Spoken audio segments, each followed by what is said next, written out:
한국이 독립한 날이기도 합니다. 우리 민족이 36년 동안에 긴 그 일본 압제의 포로기 속에서 해방되었던 것, 그것은 하나님의 긍휼과 사랑이 아니면 이루어질 수 없는 일이었습니다. 오늘은 또 우리가 사순절 둘째 주일이죠. 사순절 둘째 주일은 예수 그리스도께서 십자가를 지시기 전 40일, 주일을 제한 40일을 우리가 주님의 고난과 주님의 그 아픔을 함께 묵상하며 그 희생과 용서하심을 우리가 우리의 삶으로 받아들이고 우리가 또 실천하게 하옵소서 결단하는 그러한 기간이기도 합니다. 그런데 우리는 그 예수님의 고난과 희생과 아픔은 관심을 가지면서도 사실 그 예수님을 보내신 하나님에 대해서는 좀 관심이 소홀하고 또 하나님에 대해서 잘 알려고 하지 않는 우리의 신앙의 모순이 있습니다. 그래서 저는 지금 3주 동안 다음 주까지 하나님의 마음을 우리가 먼저 이해하자. 예수 그리스도의 세상에 오심, 그리고 예수 그리스도의 십자가를 지심, 그의 사랑과 헌신과 희생의 그 모습이 다 하나님으로부터 사실은 하나님의 뜻에 의해서 이루어진 것이기 때문에 하나님의 사랑에 대해서 우리가 이번 주일은 묵상하고 기억하고 되새김해야 되겠다 생각했습니다. 그래서 하나님의 그냥 사랑이 아니고 오늘 설교 제목에 보면 하나님의 어떤 사랑이에요? 하나님의 크신 사랑. 하나님의 크신 사랑을 오늘 말씀을 통해서 경험하시는 우리 성도들이 되시기를 주의 이름으로 축원합니다. 오늘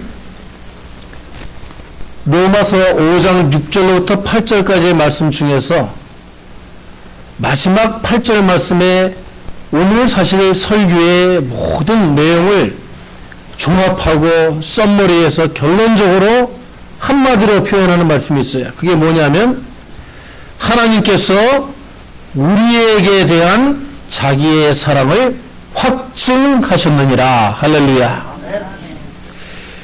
그리고 예수 그리스도의 십자가의 사건, 예수 그리스도께서 이 세상에 오셔서 고난을 당하시고 그가 희생 제물로 돌아가신 그 사건은 바로 하나님께서 우리를 사랑하신다는 그 사랑의 확증이다. 확증이 뭔 줄 아십니까? 확증이 뭐예요, 여러분? 확증이 확증이지 뭘 물어보고 그래. 확실히 증거를 대는 거예요. 확실한 증거를 대는 거예요. 영어로는 positive proof, 예? 그리고 clear evidence, 아주 너무나도 확실하고 깨끗하고 명확한 움직일 수 없는 증거를 대는 거예요. 그게 확증이라는 말. 하나님의 크신 사랑을 우리가 어떻게 아느냐? 신앙생활 20년, 30년 한 분도 하나님이 누구세요? 그러면 글쎄 잘 모르겠어요. 있다가도 없고 보이는 것 같기도 하고 안 보이는 것 같기도 하고 계시는 분인 것 같기도 하고 안 계시는 분인 것 같기도 하고 우리가 하나님이 살아계심을 하나님이 우리를 사랑하심을 어디에서 깨달아야 하느냐? 예수 그리스도의 십자가의 사랑에서 하나님을 체험하시는 여러분들이 되시기를 바랍니다. 사람들은 그런데 보통 어떨 때 확증을 내느냐 하면 어떨 때 야 증거해봐, 뭐 증명해봐, 그런 것을 요구하고 확증하거나 내가 스스로 확증을 하려고 할 때는 어떤 경우냐면 사생결단 날 때, 죽고 사는 문제에 걸렸을 때, 자기 생명이나 가족이나 직장이나 가장 중요한 것을 자기가 지키기 위해서, 가장 소중한 것을 자기가 지켜내기 위해서, 그렇잖아요. 법적으로 아니면 다른 사람의 인간관계에서 자기가 완전히 고립된다고 했을 때 그것을 벗어나기 위해서 증거를 찾습니다. 증거를 마련합니다. 그런데 오늘 말씀을 보면 이상한 내용이 있습니다. 그렇게 소중한 것을 위해서 확증을 해야 되는데 오늘 말씀에 보면 하나님은 우리가 아직 죄인이며 불경건하며 하나님의 그런 사랑에 희생에 전혀 어울리지 않는 무가치한 상태에 있는 우리들을 위해서 그의 아들을 주셨다라고 말씀하고 계십니다. 이것이 바로 인간적인 사랑과 다른 하나님의 사랑인 줄로 믿으시기 바랍니다. 반대로 보면 우리들은 정말 무가치하고 우리들은 정말 사랑의 대상이 될 수 없을 정도로 죄된 우리인데 그런 우리를 하나님은 너무나도 소중히 여기시고 너무나도 놓칠 수 없고 너무나도 포기할 수 없고 하나님께서는 우리를 끝까지 사랑해 주시는 그런 분이시라는 말씀입니다. 오늘 말씀을 통해서 우리는 두 가지만 깨닫고 묵상하고 되새기고 돌아가시는 여러분이 되시길 바랍니다. 첫 번째로 오늘 6절의 말씀을 통해서 우리는 하나님의 용서의 사랑을 깨달으시기를 바랍니다. 하나님의 큰 용서의 사랑을 여러분이 마음에 품으시기를 바랍니다. 오늘 성경 말씀을 자세히 보세요. 우리가 아직 연약할 때에 기약대로 그리스도께서 경건하지 않은 자를 위하여 죽으셨다 그랬습니다. 여러분 연약할 때라는 말이 무슨 말입니까? 힘이 없을 때, 즉 영어로 powerless. 우리가 힘이 없어요. 그럴 때 우리는 경건하지 않은 자가 된다는 거예요. 경건하지 않는다는 것은 결국 ungodly. 다시 얘기하면 하나님이 없는 것과 같이 되는 것이 경건하지 못한 거예요. 경건하지 못한 게 결국에는 하나님을 떠났기 때문에 힘이 없어지고 연약해지고 교만해지고 하나님에게서 단절된 상태가 된 것이 바로 우리가 힘이 없는 것이고 경건하지 못한 거예요. 맨날 목에다가 힘 빡 주고 고고한 척하고 경건한 척하고 거룩한 척하고 눈을 스며시 내깔면서 나는 경건하다 한다고 경건한 게 아니라는 거죠.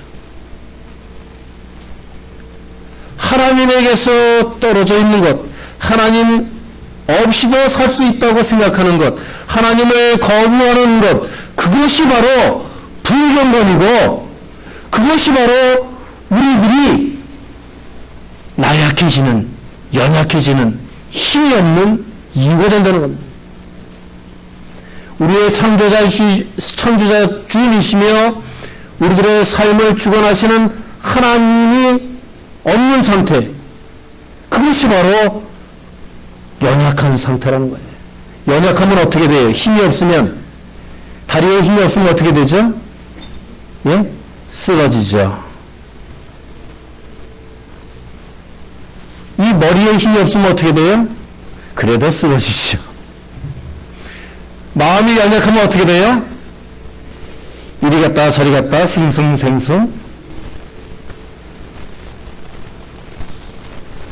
여러분, 우리의 연약함에 대해서 아담의 범죄를 통하여 우리에게 창조설에서 이야기해주고 있습니다. 인간은 아담의 범죄로 인하여 즉 유혹에 약해져서 하나님과 원수가 되었다고 나와 있어요. 여러분, 창조설화가 단순한 그냥 아담과 하와의 에덴 동산에서의 실수에 대한 이야기가 아니에요. 여러분 자세히 들여다보시기 바랍니다. 아담은 그 유혹에 약해가지고 그 여자가 먹을 것으로 꼬이며 그가 취할 것으로 꼬이며 관능적이고 미혹적이고 육체적인 눈에 보기에 좋고 먹음직하고 달콤해 보이고 그것이 자기에게 만족을 주리라고 믿기 때문에 하나님을 떠난 거예요. 하나님의 말씀을 거역한 거예요. 그래서 그 선악과를 따서 자기의 만족을 취한 겁니다. 그것이 바로 우리들의 죄악된 모습이에요. 우리가 마음이 약해지면, 하나님에게서 떠나면 우리의 마음이 약해지고 유혹에 넘어갈 수밖에 없다는 거예요. 거룩하신 하나님께서 주신 말씀과 법에 거하지 않기 때문에, 하나님을 인정하지 않기 때문에, 하나님을 따르고 싶지 않기 때문에 죄로 오염될 수밖에 없는 것이 바로 아담이 선악과를 따먹은 모습이라는 겁니다.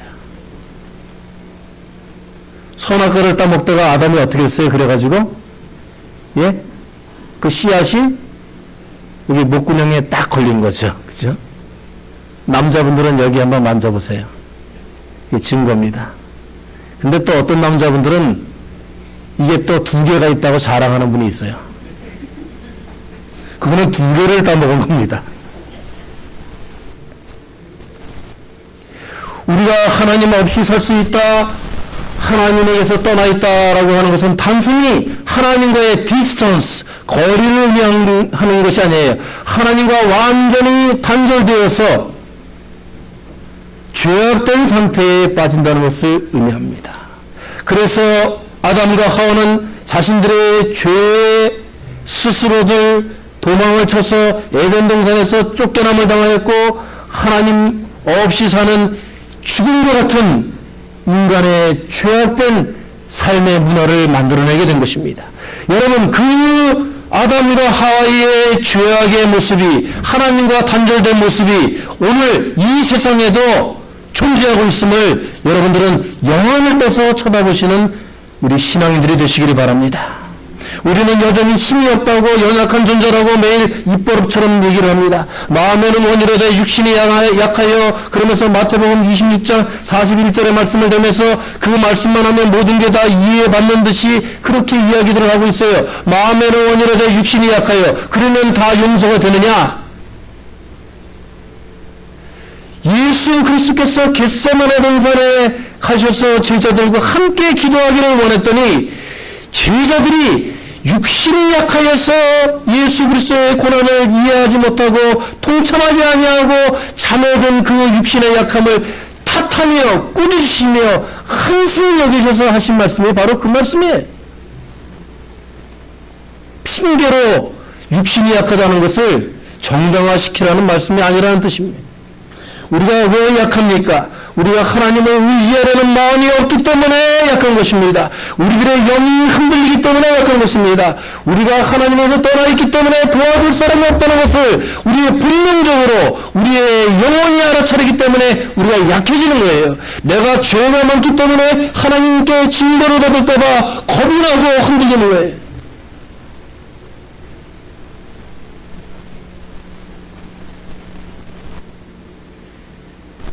저는 그런 분들을 혹감 봤는데, 우리 교회는 그런 분들이 아무도 없어요, 제가 볼 때. 그런데 한국에 직장 생활을 하던 분들은 밤에 죄들을 많이 짓는 것 같아요. 근데 그런 죄를 짓는 분들이 집에 들어가기를 굉장히 두려워한다고 그래요. 그것은 아마도 그 안에 드는 분이 들어가면 바가지를 긋고 막 거기에 시달리기 때문에 두려운 것보다도 자기 스스로 죄를 많이 짓기 때문에 그 발걸음이 무거운 거라고 생각을 합니다. 우리가 달콤함을 줄 것만 같은 그 선악과를 따먹으니 그것이 자기에게 만족이 되는 줄 알았는데 그것이 하나님에게 죄가 되는 줄을 하나님의 창조물로서 본능적으로 알기 때문에 하나님을 두려워하고 하나님의 낯을 피하여서 숨고 자기의 창피함을 드러내기 싫어서 도망가는 것입니다. 하나님을 떠난다는 것은 어떤 것일까? 가만히 제가 묵상하며 생각을 해봤습니다. 제가 얼마 전에 영화를 한 편 봤는데 정말 우리 이 3.1절 기간 동안에 또 순환절 기간 동안에 봐야 할 것 같은 그런 이슈를 가지고 있는 영화라서 제가 봤는데 안젤리나 졸리라고 하는 사람이 만든 영화라고 그래요. Unbroken 이라는 영화를 봤습니다. 그래서 거기서 주인공이 비행기가 추락하여 가지고 태평양 한가운데 보트를 타고 둥둥 떠 있는 모습이 나왔어요. 그것을 보면서 저것이 바로 하나님에게서 떨어져 있는 하나님에게서 단절된 그의 모습이 아닌가라는 그런 생각을 하게 되었습니다. 그러니까 하나님을 떠난다는 것은 태평양 바다의 나무 판자 하나에 의지해서 떠다니는 신세와 같은 겁니다. 어쩌다가 구조선이 올까? 어쩌다가 육지에 닿을까? 그냥 유명만 기다리면서 하나님께서 자기에게 구조의 끈을 내려주시고 갈 방향을 지시해 주시고 하나님께서 밀어주시고 하나님께서 순풍에 단 돛배처럼 우리를 인도하여 주신다는 것을 믿지 못하는 그런 인생이 바로 하나님에게서 단절된 인생이다. 또 한 가지 생각해 보았습니다. 아무런 지도도 없이 나침판도 없이 아프리카 정글에 떨어진 삶이다. 여러분 생각을 한번 해보세요. 사방에는 자기를 잡아먹으려고 하고 해치려고 하는 들짐승들, 산짐승들이 이리저리 뛰어다니고 그냥 나침판 없이 어디로 가야 될지도 모르면서 이리 뛰고 저리 뛰고 그저 살려고 발버둥치는 약육강식의 이 세상에서 자기의 몸 하나 건져보려고 하는 큰 모습이 아닌가. 그래서 좌충우돌하면서 이리 뛰고 저리 뛰다가 이리 빠지면 재수가 없는 날이고 저리 빠지면 또 되게 재수가 없는 날이고 어쩌다가 과일이라도 따먹게 되면 아이고 오늘은 그래도 운이 좋았네.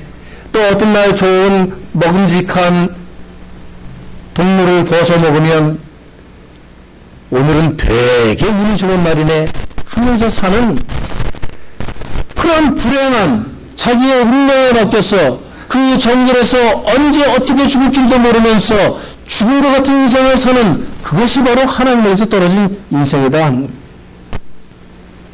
여러분, 우리는 혹시 하나님 없이도 살 수 있다고 하는 ungodly 삶을 살고 있지 않습니까? 아니, 우리가 그렇게 살 수 있다고 때때로 착각하며 사는 자들은 아닙니까? 하나님에게서 떨어져서 이미 삶은 하나님과 관계가 없는 삶을 살면서 하나님 도움을 요청하는 그런 비양심적인 신앙의 삶은 아닙니까?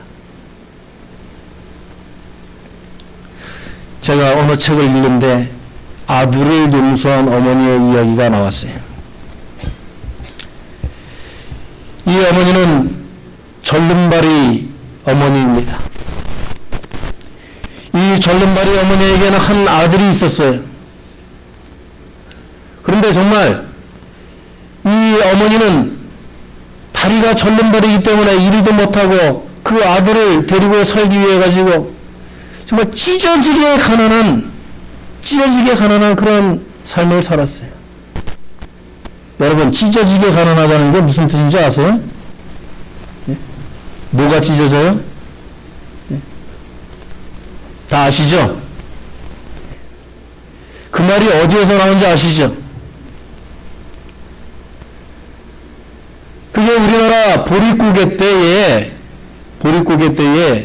그 시절에 정말 먹을 것이 없어가지고 나무 껍질 솔잎, 뭐 이런 것들 풀뿌리 이런 거를 다 섞어가지고 거기에다 옥수수 몇 주머니, 몇 주먹 집어넣어가지고 휘휘 저어가지고 순식물성 그것만 먹으니 그게 나오겠어요?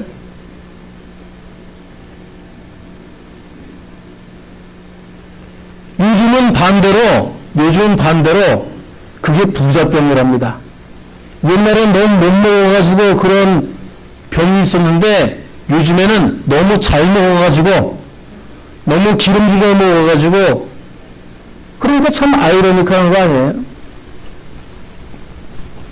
정말 이 어머니는 이 한 아들을 가르치고 입히고 먹이기 위해서 찢어지게 가난한 생활을 했는데 얼마나 가난했냐면은 시장에서 돈도 없고 아무것도 없으니까 밤새도록 콩나물을 키워가지고 시장에 나가가지고 한 구석에 쭈그려 앉아서 아픈 다리도 마다하지 않고 하루 종일 팔아가지고 저녁에 올 때면은 그 시장에 버리고 간 그 야채며 그런 것들을 주워다가 밥을 아기를 해먹이고 그러면서 그 아들을 키웠답니다. 그런데 이 아들은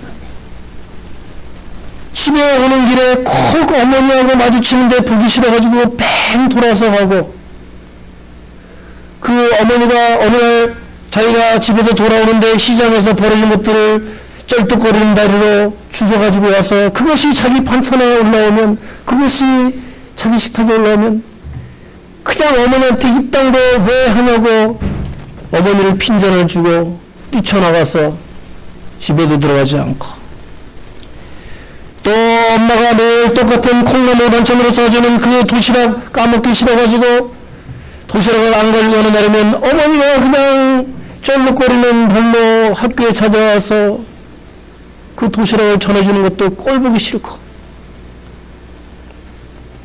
그래서 어머니를 박대하고 이 가난에서 벗어날 수 있는 것은 오직 한 가지 내가 공부를 잘하는 것밖에 없구나 라고 생각해서 열심히 공부를 해가지고 정말 물을 퍼먹으면서 배를 채우고 해서 공부를 해가지고 의사가 되었다고 합니다. 의사가 되어서 되자마자 그 어머니는 혼자서 어떻게 살든 말든 집에 안 들어가고 나와가지고 좋은 와이프와 결혼을 해서 좋은 집에서 살면서 어머니에게 생활비만을 보내드리면서 그냥 자기는 자식으로서 최선의 일을 다했다라고 그렇게 생각을 했답니다. 그런데 자기 때문에 알게 된 자기 국민학교 때의 선생님과 어머니의 관계를 자기가 알고 있는데 그 선생님으로부터 전화가 왔어요. 어머니가 돌아가셨다. 자기 자신은 훌륭한 의사가 되어서 무슨 의사가 되었냐면 암 전문 의사가 되었대요. 암 전문 의사. 그런데 자기 어머니는 암으로 죽으신 거예요. 그래서 자기 집에 찾아오셔도 어머니가 가정부에게 내 모르는 사람이니까 쫓아내라고 하고 그랬던 자식이 어머니 죽음의 자리에는 안 갈 수가 없잖아요. 가서 어머니 영정 앞에 앉아있는데 그 국민학교 때 담임선생님이 오셔가지고 그러더라는 거예요. 네가 사실은 저 어머니의 친자식이 아니야. 친아들이 아니야. 길거리에 버려진 너를 그 부부가 데려다가 키우기 시작했는데 너무나 귀엽고 아름다워서 자기 생명과도 바꿀 수 없이 아꼈단다. 그런데 네가 어느 날 공사장에서 그 계단 밑에서 놀고 있을 때 벽돌이 무너졌어. 어머니가 너를 구하려고 달려들었다가 다리 한쪽 다리를 잃게 되었고 그 화병으로 아버지는 술 먹다 돌아가시고 그 의리 어머니인 그 너의 어머니가 너만을 살리기 위해서 다른 사람들은 다 버리려고 했지만 너를 성공시키기 위하여 몸과 삶과 모든 정성을 다하여서 희생한 그 어머니다. 거기서 그 아들은 무릎 꿇고 통곡을 하였다고 합니다. 그리고 어머니가 그리울 때마다, 어머니의 그 사랑이 그리울 때마다 이제는 어머니를 볼 수 없지만 그 시장가를 서성이면서 어머니의 희생과 사랑을 이제부터라도 자기가 실천해야 되겠다고 다짐한다고 합니다. 여러분, 우리들은 이런 불효막심한 아들과 같이 살았다라고 생각하지 않으십니까? 우리에게 새 생명의 기회를 주시기 위하여 하나님께서는 예수 그리스도를 십자가에 못 박아 죽기까지 우리를 사랑하셨고, 오늘도 그 어머니의 사랑을 모르는 철없는 아들처럼 어머니를 떠나서 세상과 그 친구와 형락과 짝하여서 주님의 품에서 떠나서 주님 없이 살 수 있다고 고개를 빳빳이 그러한 우리를 용서하시기 위해서 오늘도 우리들을 희생의 사랑으로 감싸주시고 안아주시는 주님의 사랑을 깨달으시는 여러분이 되시길 바랍니다. 에베소서 2장 1절로부터 3절 말씀에 이런 말씀이 있습니다. 너희의 허물과 죄로 죽었던 너희를 살리셨도다. 그때 너희가 그 가운데에 행하여 이 세상 풍속을 쫓고 공중의 권세 잡은 자를 따랐으니 곧 지금 불순종의 아들들 가운데 우리 육체의 육심을 따라 지냈으며 육체와 마음에 원하는 것을 하여 다른 이들과 같이 우리는 본질상 진노의 자녀이었더니 우리는 하나님의 진노를 받을 수밖에 없고 하나님의 진노의 조건을 다 충족한 자들임에도 불구하고 우리들은 예수 그리스도의 십자가의 희생의 사랑에 의하여 용서의 사랑에 의하여 오늘 이 자리에 앉아 있을 수 있음을 고백하시는 인생이 되시기를 바랍니다. 진노의 대상을 용서하신 죽음의 그 용서, 그 큰 사랑을 우리가 마음 깊이 담고, 주님, 지금까지는 우리가 불효자식으로 살았는지 모르겠지만 이제부터는 주님 효자 신앙인이 한번 되어보겠습니다. 주님의 그 용서하심을 내가 실천해 보겠습니다 하고 결심하는 우리가 되기를 바랍니다. 두 번째로 우리는 하나님의 희생의 사랑을 배워야 합니다. 7절에서 8절 말씀 보면은 공명심으로 정의로 부모나 스승이나 나를 위해서 죽는 자도 많지 않다. 우리는 그렇게 명예를 위해서 죽는 사람들을 위대한 사람들이라고 그러죠. 그래서 위인 전집에다가 그 이름을 올리고, 여러분 얼마 전에 유행하였던 명량이라는 영화에 나오는 그 이순신 장군, 그분은 대한민국의 가장 번화한 거리인 광화문 대거리에 그 동상이 서 있지 않습니까? 거기에만 서 있어요? 각 학교마다 이순신 동상 없는 데 없을 거예요.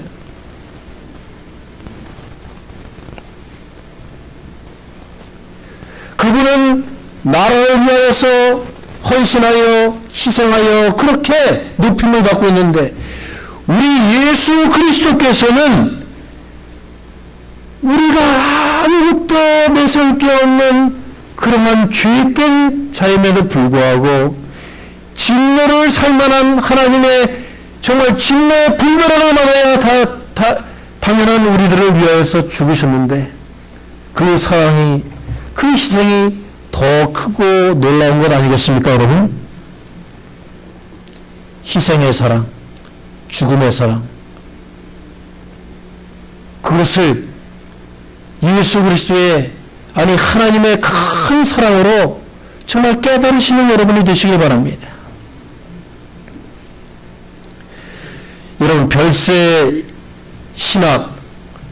신학이라는 그 신학을 만드신 우리 이중표 목사님의 그 예화에 보면 이런 내용이 있어요. 처음에 이중표 목사님이 그 강남의 큰 교회를 담임하셨던 거 아닙니다. 저 시골에 조그마한 교회를 담임하셨었는데, 그 이중표 목사님이 시골 목회를 하시는데, 우리 교회는 전혀 그런 분들이 없지만은 그 교회에 그 목사님을 아주 괴롭히는 사사건건 시비를 걸고 목사님에게 아주 악하게 대하는 장로님이 한 분 계셨대요. 그래가지고 너무 목사님 힘들어가지고 1년 참고 2년 참고 그러다가 하나님한테 이제 부르짖기 시작했대요. 하나님, 정말 견딜 수 없습니다. 매일매일 이렇게 힘들게 목회해야 하느니 정말 목회를 안 하고 싶습니다. 하나님, 제가 목회하려면 저 장로님 좀 다른 교회로 보내주십시오. 그렇게 기도를 했대요. 그랬더니 하나님께서 그 다음날 응답을 주셨는데, 내 사랑하는 종아, 이 동네는 하도 촌이라서 다른 교회가 없으니 보낼 데가 없다. 그러시더라고요. 그래가지고 그러면 하나님, 이제 그 장로님 사실 만큼 사셨는데 빨리 하늘나라로 데려가 주시옵소서. 이렇게 막 울부짖어서 기도를 하셨대요. 그 다음날 또 하나님께서 이준표 목사님에게 응답하시기를, 내가 보니까 건강해서 아직은 하늘나라 올 때가 못 되고 아마도 너보다 더 오래 살 것 같다. 그래가지고 이준표 목사님 또 눈물을 흘리면서, 하나님, 그러면 어떻게 하란 말입니까? 죽으란 말입니까? 살란 말입니까? 어떻게 합니까? 하나님 막 기도를 했대요. 그랬더니 하나님이 응답을 그 다음날 주셨대요. 네가 죽어라. 할렐루야. 거기서 별세의 신학이 나온 거예요. 자기가 죽어요.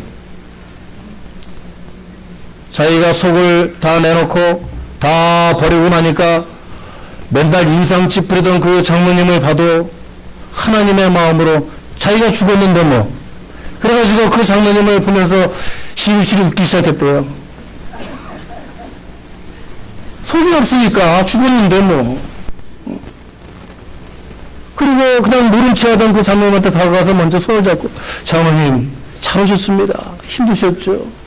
기도도 해드리고 그랬대요. 얘기도 하고 그랬더니 그 도끼눈을 뜨시던 장모님 이 눈이 조금씩 펴지기 시작하시더니 장모님도 같이 웃으시더라고요.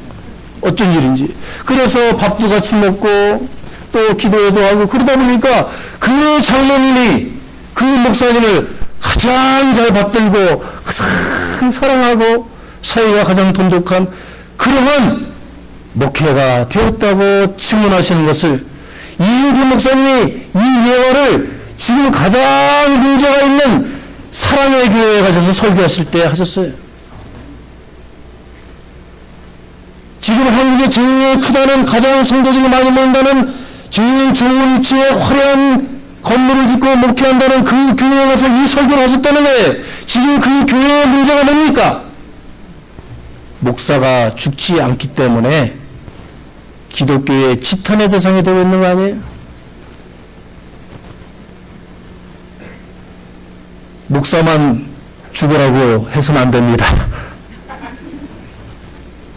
우리가 다 십자가에 우리를 못 박고 우리가 함께 하나님의 크신 희생의 사랑을 본받아 우리가 다 인간적인 것들을, 교만과 욕망과 모든 것들을 다 내어버리는 그런 죽이는 희생의 신앙을 본받는 우리가 되시기를 주의 이름으로 축원합니다. 하나님께서는 거역한 죄인 같은 우리 같은 자들을 위해서도 죽어주셨는데 이것을 의무로 여겨서 죽으신 게 아니에요. 우리가 하나님의 은혜를 받으러 올 거다라고 계산적인 그 생각 때문에 죽으신 게 아니에요. 주님께서는 원수를 사랑하라 하신 말씀을 말씀만으로 하신 게 아닙니다. 예수님은 그 원수들 앞에서 피가 튀고 살이 뜯기는 그런 아픔을 감수하면서도 원수들을 사랑하는 것을 보여주셨어요. 정말 자기 몸과 영혼과 육신을 다 내어버리면서 자기를 희생하셨기 때문에 하나님의 큰 사랑을 이룩한 줄로 믿습니다. 여러분, 이 사순절 기간 동안에 하나님의 용서와 희생이 여러분들의 삶을 다시 소생시키시는 오늘 5절 말씀에 있듯이 그 하나님의 희생과 용서의 사랑이 오늘 성령님을 통하여서 우리 가운데 임재하고 죽었던 우리의 삶을 다시 꿈틀거리는 하나님의 사랑으로 사랑의 불길로 용서 좀치게 하는 그런 성령의 은사가 충만한 사순절이 되시길 주의 이름으로 축원합니다. 기도하겠습니다.